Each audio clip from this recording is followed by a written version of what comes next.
Well, good morning. Here we are again, folks. This is Brother Peter with tidbits from the Word. And we are in Job, and we're going to Job chapter 39. And in Job 39, God is going to continue to speak to Job personally. And as he's speaking to him, he's saying, Job, right here, he said, knowest thou the time?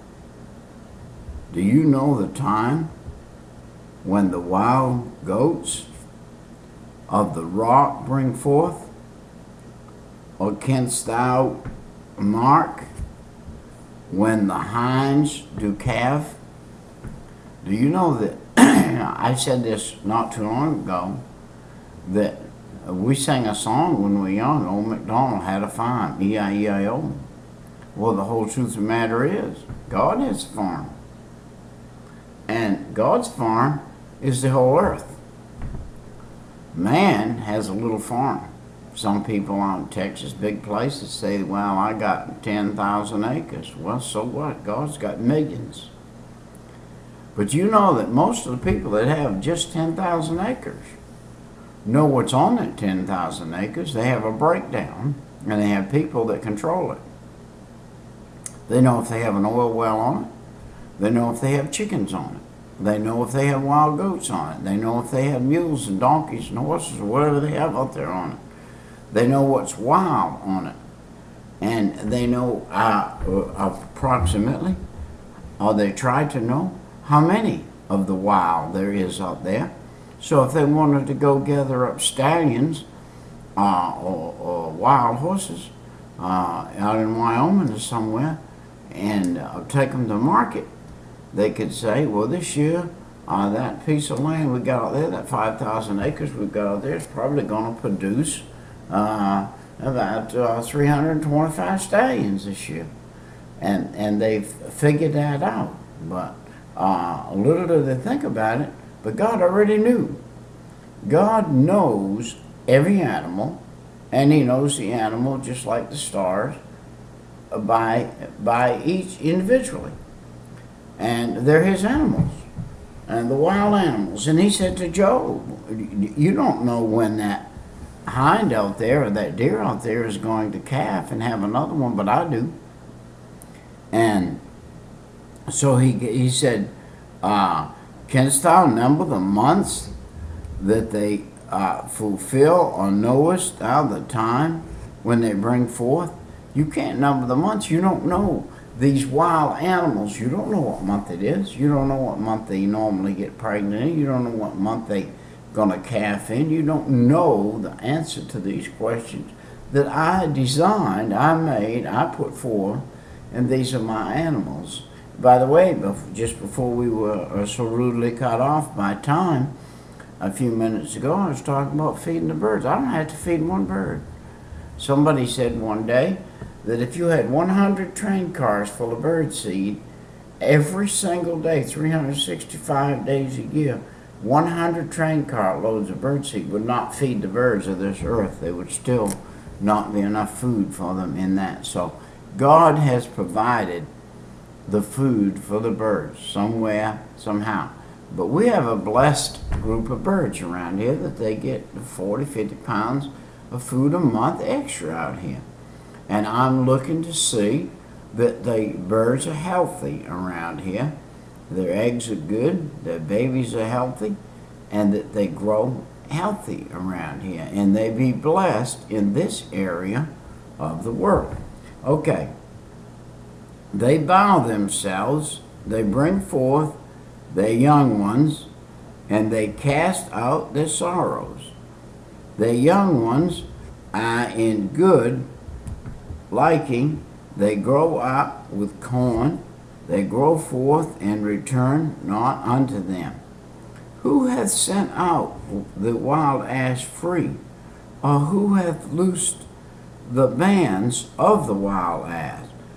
Whose house have I made the wilderness, and the barren land his dwelling?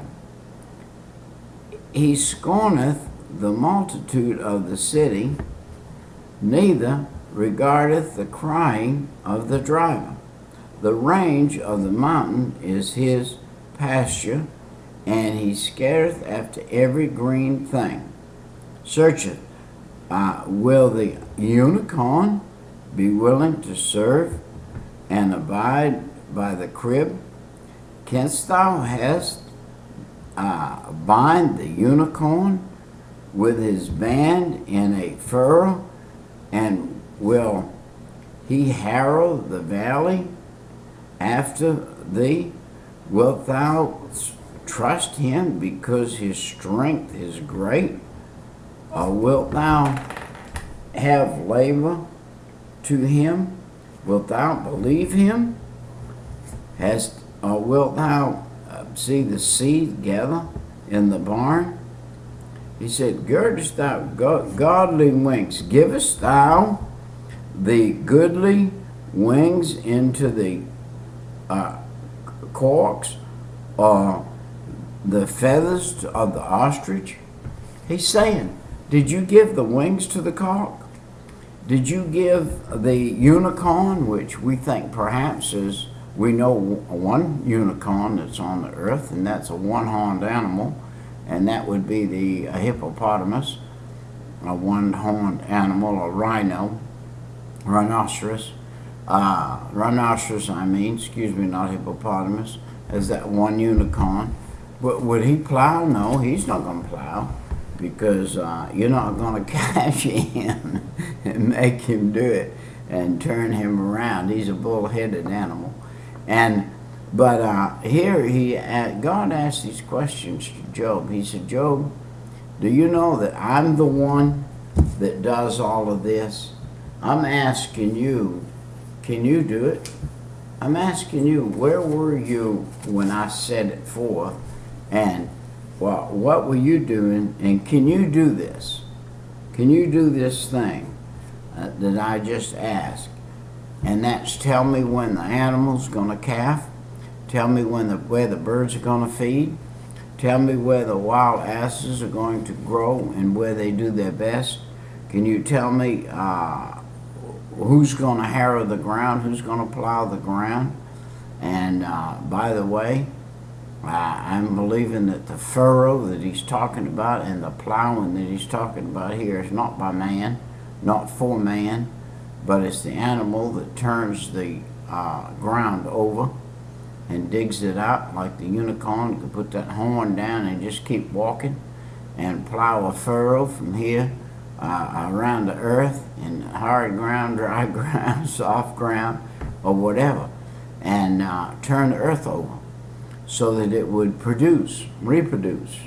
And it's important. And it's like the hogs of the earth, the pigs of the earth. You turn 50 pigs or 1,000 pigs out, or like in the Bible there, 2,000 pigs. You turn them out and you put them on a piece of property. They'll turn the property upside down, and then they'll move on. Well, when they move on, that property will refurbish itself and regrow because it's been turned over. And so the turning of the earth is important. Now, God turns the earth without man. But when man does till and turn the earth and plant, he can eat of that fruit, and it be enough food to feed all the people on the earth if it's rightly used and rightly divided. And right now we see the majority of all the people on the earth where they can get food are doing plentiful. And places where people are starving to death, they're starving to death because the people who are in control of the food are controlling it for themselves and not for God and not for the people. And so therefore they have warehouses full of food, billions and billions of pounds of food. Even the United States is sent over there, and the people in the country are starving to death because the others want to make personal gain. Personal gain is the killer. The love of money is the root of all evil, and people will watch other people die while they eat